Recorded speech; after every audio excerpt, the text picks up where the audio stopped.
Hi hello வணக்கம். இது உங்கள் சிவி ஜோன். எல்லாரும் எப்படி இருக்கீங்க? இப்போ பார்த்தீங்கன்னா ஒரு சம்பவம் பயங்கர வைரலாக போயிட்டு இருக்கு. என்னன்னா நேற்று வந்து விஜய் சேதுபதி அவருடைய எபிசோடில் ஒரு டாஸ்க் ஒன்று கொடுத்துருந்தாங்க. என்னன்னா யார் நடிக்கிறாங்க, ரியலாக இல்லாமல் யார் நடிக்கிறாங்க. அப்போ பெரும்பாலும் பார்த்தீங்கன்னா நம்ம விஜய் பார்வதியை வந்துட்டு பயங்கரமாக தாக்குனாங்க. ஒரு சில பேர் வந்து கமருதீனை தாக்குனாங்க, ஒரு சில பேர் வந்துட்டு நம்ம திவாகரை தாக்குனாங்க. இந்த மாதிரி ஒரு சில விஷயங்கள் போச்சு. எஃப்ஜிஏவை தாக்குனாங்க, இந்த மாதிரி போச்சு. ஆனால் அதிகப்படியாக வந்துட்டு வாங்கினது நம்ம விஜய் பார்வதி தான். அப்போ வந்துட்டு துஷார் எல்லாருமே சொல்லி முடிச்சதுக்கப்புறம் கமருதீன் வராது. கமருதீன் வந்து என்ன பண்ணுறாருன்னா, சார் நானும் வந்துட்டு விஜய் பார்வதி தான் சொல்லணும். ஏன்னா நந்தினிக்கு நேற்று ஒரு ப்ராப்ளம் நடக்குது, நந்தினியை விட்டு வெளியே வரவே மாட்டாங்க சார். இவங்களும் சரி, அந்த திவாகரும் சரி, ஏதோ எளிய துரத்துற பூனை மாதிரியே போயிட்டுருக்காங்க சார்.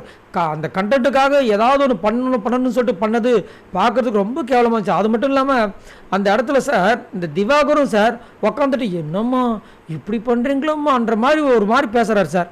அவர் நிறைய ஒரு வார்த்தைகளும் யூஸ் பண்ணதெல்லாம் பார்த்தீங்கன்னா சார் அப்படின்னு பேசிகிட்டு இருக்கும்போது விஜய் சேதுபதி தம்பி, கமருதீன் தம்பி, நான் வந்துட்டு உங்களை வந்துட்டு யார் ரீலாக நடிக்கிறாங்கன்னு கேட்டதுக்கு நீங்கள் வந்து கிளப் அந்த இதை வந்து அடித்தது வந்துட்டு விஜய் பார்வதிக்கு. ஆனால் இப்போ நீங்கள் சொல்ல வந்தது வந்துட்டு நம்ம திவாகருக்கு. உங்களுக்கு நான் கேட்குற கேள்வி புரியலண்ணா. இல்லை சார், நான் என்ன சொல்லணும், நீங்கள் பேசாமல் வச்சுருங்கன்ட்டார். அந்த கிளாப் பாக்ஸ் இருக்கு பாருங்க, அதை வச்சுருங்கன்ட்டார். இவரும் போய் வச்சுட்டு வந்தார். தேங்க்யூ கமருதீன்னு சொல்கிறாரு. தேங்க்யூ சாராம். அது ஒரு நெக்கில், அதாவது ஒரு சில பேர் நெக்கில் அக்கில் வச்சு சுற்றிட்டு இருப்பாங்க, அந்த மாதிரி தான் சுற்றிட்டு இருக்காங்க. இவரும் சரி, விஜய் பார்வதியும் சரி, அதெல்லாம் ஒரு நாள் வரும். ஏன்னா இந்த மாதிரி நிறைய பேர் நம்ம பார்த்துட்டோம். இந்த பிக் பாஸ் சீசன்ஸில் இந்த மாதிரி எக்கச்சக்கமான பேரை பார்த்துட்டோம். கமலஹாசன் அவர்கள் முன்னாடியே மாயாவும் பூர்ணிமாவும் சரி, அதுக்கு முன்னாடி பாலாஜி முருகதாஸ் எப்படி இருந்தார், நிறைய பேர் பார்த்துட்டோம்.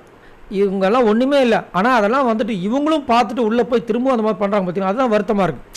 ஏன்னா இந்த மாதிரி பண்ணால் வெளியில் மக்கள் என்ன மாதிரி ரியாக்ட் பண்ணுவாங்க, அவங்களுக்கு எந்த மாதிரி ஒரு எதிர்வினை உண்டாகும் அப்படின்ற விஷயங்கள்லாம் தெரிஞ்சும் அங்கே கமருதீன் மாதிரி ஒரு ஆட்டிடியூட் காமிக்கிறது கொஞ்சம் நல்லா இல்லை. அது மட்டும் இல்லாமல் கமருதீனுக்கு நிறைய ஃபேன்ஸ் இருக்காங்க. அவங்களுக்குலாம் எவ்வளோ மனசு கஷ்டமாக இருக்குன்றது கமருதீன் கொஞ்சமாக யோசித்து பார்க்கணும். அதை யோசிக்க மாட்டார். அதே மாதிரி சொல்லிட்டார், வேஸ்ட், உங்ககிட்ட கொடுத்ததே வேஸ்ட்டு, நீங்கள் ஃபஸ்ட்டு போயிடுங்கன்ட்டார். எவ்வளோ கஷ்டமாக இருக்கும். அதே கமருதீனை விக்ரமும் வந்துட்டு சொன்னார், நான் வந்து கமருதீன் சொல்கிறேன். ஏன் அப்படின்னா தண்ணி அந்த பக்கம் போயிட்டுருக்கு சார், நான் போய் கமருதீன் சொல்லிட்டு கூப்பிட்டேன். வந்தவர் வந்துட்டு எதுக்கு நீங்கள் வந்து என்னை வந்து தண்ணி வந்து கற்றுனீங்க, இன்னும் ஸ்கோர் பண்ணுறீங்கன்ட்டார் சார். சார் தண்ணியில் வந்து நான் எப்படி சார் ஸ்கோர் பண்ண முடியும், நல்லா யோசிச்சு பாருங்கள் அப்படின்ற மாதிரி அவர் வந்து அவர் பக்கம் வந்துட்டு ஒரு விஷயத்தை வச்சு இவருமே வந்து நந்தினி பக்கத்தில் சுற்றிட்டு இருந்தார்ன்ற மாதிரி ஒரு விஷயத்தையும் வடார்னு போட்டு உடச்சிட்டு போயிட்டாப்புலாம். எது எப்படியோ அதே மாதிரி பிரவீன் காந்தி அவர் ரொம்ப பாவங்க. ஏன்னா பிரவீன் காந்தி அவ்வளோ பெரிய டைரக்டராக இருந்தார். சரி, இங்கே வந்துட்டு விஜய் சேதுபதி அவர்கிட்ட வந்துட்டு மொக்க வாங்குறாரு இருப்பாங்க. முதல் கிளாப் பாக்ஸ் வச்சு தட்டுங்கன்னு சொல்லும்போது, சார் என் மனசில் அந்த மாதிரி யாருமே காயப்படுத்தலை சார், சார் நீங்கள் கேமுக்கு புரிஞ்சு தானே வந்திருக்கீங்க சார், அப்போ சொல்கிறேன் சார் அப்படின்ட்டு என்ன பண்ணார், விஜய் பார்வதி சொன்னார். அவங்க யார்கிட்டையுமே வந்து ஒழுங்காக இது பண்ணுறது என்னமோ பேசுகிறார். அப்போ முதல்ல ஒன்றுமே என் மனசை காயப்படுத்தலைன்ட்டு இப்போ இன்னும் இவ்வளோ வண்டியாக சொல்கிறீங்கன்ற மாதிரி இருந்துச்சு. ஆனாலும் அவருக்கு பேச தெரியல, பாவமாக இருந்துச்சு.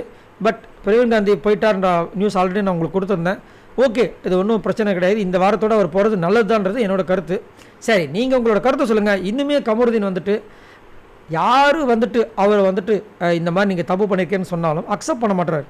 அந்த அக்செப்டன்ஸே இல்லையே. இதை பற்றி என்ன நினைக்கிறீங்க? மறக்காம கமெண்ட்ஸ் பண்ணுங்கள். பாய் நண்பர்கள்.